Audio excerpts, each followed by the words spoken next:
Ya jengi jongi kabala mong wala siya jangai siya bangam laban yohi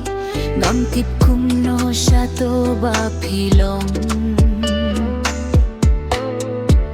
ko ba ichonga siya jangai siya lindit dalaile ya pingan imple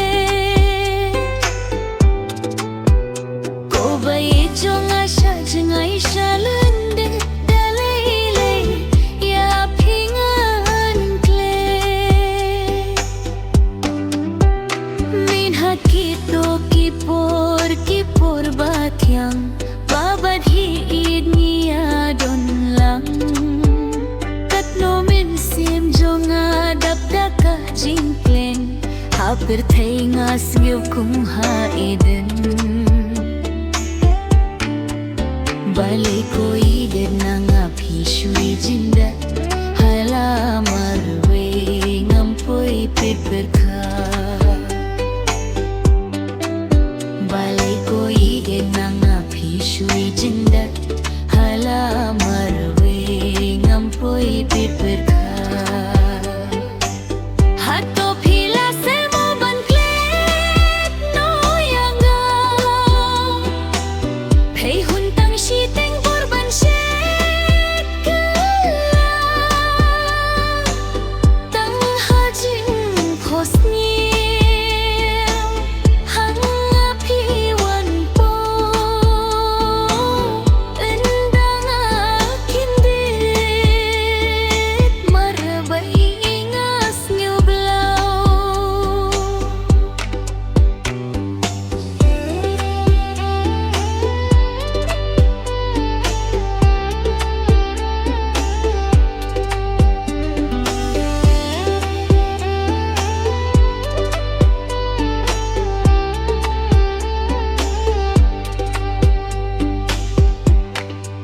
siya ay minta kain ba pisah pisong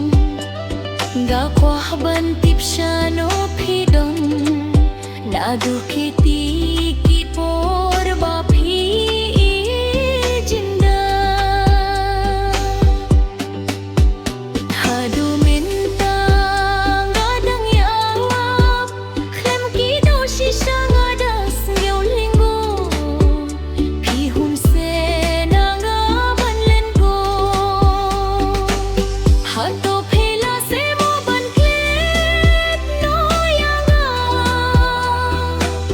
hi huntang shiteng korban shet pila tang hajing posni hanga phiwan po indang akindit mawai ngas Pilaklet se moya jinghit batyang mangiyak lay rumar keliang juban lat ba pila penpau hanga ngadang kenau hadu mentang daing tasyai ba pidon aleno syangadoan hai mentashay ba pidon aleno siya